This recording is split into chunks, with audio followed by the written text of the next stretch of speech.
Three bold takes about this upcoming NFL season. Training camp starts in like a week from when I am recording this, and I'm pumped for football season to start. So, with football season starting, I'm starting to look into some season long futures bets, stuff like that. If you're not already, make sure to subscribe to my YouTube channel because I've come out with early week one bets, early win totals bets for teams, three upset picks, stuff like that. So, make sure to subscribe if you're not already. And then also so you can get notified when new videos drop. Obviously, during the season, a ton of stuff is going to come out. And then for this specific video, it would help me out a ton if you could like the video and comment. Just helps me out a ton. And then also, lastly, I do have a membership option for my YouTube channel as well. So if you are interested in becoming a Jedi in training, go ahead and check that out. It's in the very first link of the description of the video, as well as the pinned comment. Let's get into these bold takes. Number one, the Bills miss the playoffs entirely. This is at plus 200 odds at BetMGM. So obviously the Bills have won the AFC East for 3 years running now. Their over-under win total, I think, is 10.5, and they're still the favorite to win the division. I am projecting them to miss the playoffs entirely. Now, I do have to be honest. I've never really been a huge Josh Allen guy. Heading into the draft, I was out on him. Obviously, I have proven to be incredibly wrong, so I'm definitely still not holding on to that take. But my issue with Josh Allen was his accuracy. He was very inconsistent throwing the ball, specifically with his accuracy. He's got a howitzer, and when he wants to, sometimes he can just pinpoint it, and be incredibly precise with his throws. But you'll get games where he misses high, he misses low, he misses left, he misses right. And that always makes me nervous for a quarterback. That's why I'm not high on Anthony Richardson for this year's rookie class. Now, Allen has already proved me wrong. So I'm not sitting here telling you that I think he's bad. I just think that he can be inconsistent. You'll have games like the Chiefs playoff game, 2 years ago, where he just can't miss anything. He's incredible. And then he'll have games like he did to end the year this past year, where you're kind of left scratching your head, and specifically like he was against the Dolphins in the first round of the playoffs, and then the next round they got smoked by the Bengals. Now, they have, like I mentioned before, been great for 3 years running now, but they're finally starting to lose that talent a little bit, especially on defense, which we'll get into. Starting off, one thing I never love is when a team has bad vibes literally before the season starts. And this is specifically regarding their second most important player on offense, Stefon Diggs. The season ended weird last year with him screaming at Josh Allen on the sideline. And then the season started weird, or I should say the offseason started weird this year, where he didn't show up to practice and Sean McDermott said that he was very concerned about it. Just a lot of weird stuff going on with Stefon Diggs. Now, sure, he could show up for training camp. He could show up for the regular season and have another phenomenal year. Just a lot of weird stuff going on, which you don't love, literally before anything even starts. Looking into some stuff in a little bit more detail, they have the fourth hardest schedule according to Sharp Football Analysis, and that looks at preseason win totals for the upcoming year and just adds those all together. So it doesn't go based off of how last year's teams went and looked at this year, which I think makes a lot more sense.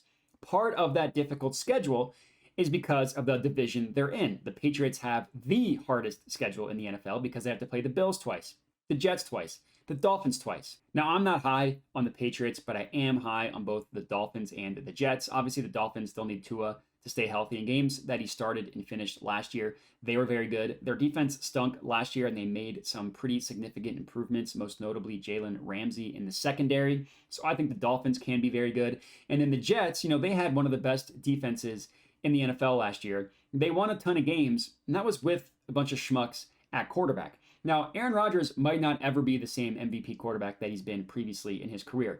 All he really needs to be is above average, and the Jets can easily win this division with their skill positions and how good their defense is. So the Bills beat up on their division the past couple of years. It's not going to be the case this year. Defensively, now he's obviously still on the roster, but Von Miller is coming back from an ACL injury and he's not projected to start the season. And when he went down last year, which was around Thanksgiving, their defense cratered. They just never recovered because he was such an important pass rusher for them. So I worry that they're going to get started slow because their defensive tackles are good. None of them are game wreckers like a Von Miller, and that's really what you need to be an elite defense. At linebacker, they lost Tremaine Edmonds into free agency. Now, they still have Matt Milano, but he is an injury risk, and if he goes down, then they're an epic disaster. at linebacker, and that linebacking unit is very important for a Sean McDermott-led defense. In the secondary, they're counting on some older players like Micah Hyde, Jordan Poyer to come back from injury, so I think it is possible that they will take a step back there. Obviously, they're still talented with Elam and the rookie they had last year, along with Tre'Davious White. Still talented, but there is the concern specifically at safety with those players coming back from injuries. So it is certainly possible that by the end of the year, the Bills are looking good and they're going to be the Super Bowl contender that we all thought. But I am projecting them to start slow. And in this division, starting slow could be a death sentence. So Bills missed the playoffs, plus 200. Next up, my next hot take is that the Cowboys win the NFC East at plus 190 odds at DraftKings. Now, obviously, you can tell from my hat and my background that I am an Eagles fan, so this does pain me to say. I do think that it is, unfortunately, a great play. Now, no team has won back-to-back NFC East titles since like the Eagles did it in 2003, 2004. So if you're telling me that this isn't really a hot take, that's fine. But the Eagles are the favorite here at minus 115 odds. And obviously the Cowboys are at plus 190 on DraftKings. Now, the reason why I'm on this play isn't because I think the Eagles are going to have a bad year. I just am pretty high on this Cowboys team, at least for the regular season. The Cowboys, since Dak Prescott has been their quarterback, have only won fewer than 10 games twice, taking out the year in which Dak was injured. That's the one year that he missed a bunch of games when he got hurt. Last year, even though Dak did miss a couple games, I think 4 or 5, they still won 12 games. The year before that, they also won 12 games. Again, they've only won fewer than double-digit wins twice in Dak Prescott's career. So I mentioned that the Cowboys have won 12 games in back-to-back years. The Eagles have yet to win double-digit games in back-to-back years since Chip Kelly did it in 2013, 2014. Now, that's been a bunch of different coaching staffs, and of course, the biggest difference in this year's Eagles versus the previous one is that, you're presuming Jalen Hurts is going to continue to be an elite quarterback. If you have that, you're winning double-digit games most likely. But we have yet to see the Eagles be able to sustain success. Now, last year to this year, the Eagles lost both their offensive coordinator and defensive coordinator. And I'm a big proponent of continuity in the coaching staff. Now, while we're on that subject, I don't love the fact that Kellen Moore is out and that Mike McCarthy is taking play calling duties. But I also think that that's more likely to bite them in the playoffs when they choke again, like they always do, than it is in the regular season. And I love what they did from a roster perspective. They added Stephon Gilmore. They added Brandon Cooks to shore up their wide receiver 2 and cornerback 2 spots, which was a weakness for them. Last year, they had the second best defense according to DVOA, and I see no reason why that could not even possibly be better this year. They kept Dan Quinn, which I think is a huge deal. And I mentioned the Eagles lost both their offensive and defensive coordinator, and they lost 5 starters on defense, and you have the Super Bowl hangover. So I think for plus 190 odds, we are getting pretty good value on the Cowboys to win the NFC East. Last up, my third bold prediction for this upcoming NFL season is the Bengals win the Super Bowl. That's best offered at plus 1,100 odds at DraftKings. Now, if you're telling me that it's not a hot take to predict Joe Burrow and the Bengals to win the Super Bowl, I'll tell you that we're getting it at plus 1,100 odds, so the value is there. Now, I will admit the Bengals were my pick to win the Super Bowl last year, and I think that if they didn't lose 3 starters among their offensive line at the very end of the season, I think they would have done it. But what happened. They lost to the Chiefs in the AFC Championship game, a game in which Joe Burrow really didn't have a chance. But I mentioned continuity a couple times now. I love the fact that they're returning basically their entire coaching staff, both their coordinators. I think that's really important. Now, the biggest issue for the Bengals, I will admit, is their secondary heading into the season. They had a pretty good secondary the past couple years, but from that secondary, they've lost Jesse Bates, Von Bell, and Eli Apple. Now, the replacements that they do have potential, but they are question marks.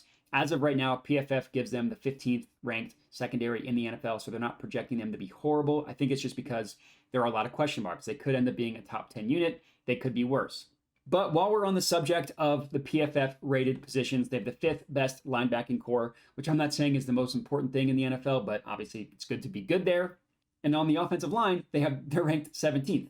Now you're going to say, well, that's not good. That's below average. But keep in mind, that is 11 spots higher, 11 spots than what the Bengals were last year when they had the 28th ranked offensive line in the NFL. I like what they did in free agency in the draft. They brought in Orlando Brown to be their left tackle, moving Jonah Williams to right tackle. Now, Jonah Williams has struggled in his career. Maybe he'll be better at right tackle than left tackle. I also liked, again, what they did in the draft, drafting a pass rusher, Myles Murphy, in the first round, and then working on the secondary in their second and third round.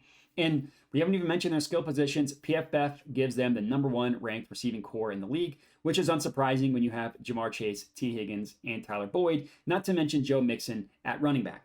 Overall, PFF has them as the 3rd ranked team in the entire NFL behind the Chiefs and the Bills. So their 3rd ranked team, also 3rd ranked in the AFC. Now the Chiefs, taking out this most recent AFC Championship game in which the Bengals didn't have an offensive line, the Bengals have kind of owned the Chiefs, obviously beating them in the championship game last year and winning a total of 3 straight games against the Chiefs in a year span. And the Bills, well, the Bengals dominated them in the playoffs last year. So all in all, for plus 1,100 odds, I think you could do a lot worse with the Bengals Super Bowl ticket. And that's all I got. 3 bold takes that I have locked in that I recommend you lock in for this upcoming NFL season. Thanks for watching. Don't forget to subscribe, check out the membership options, all that good stuff, and have a good one.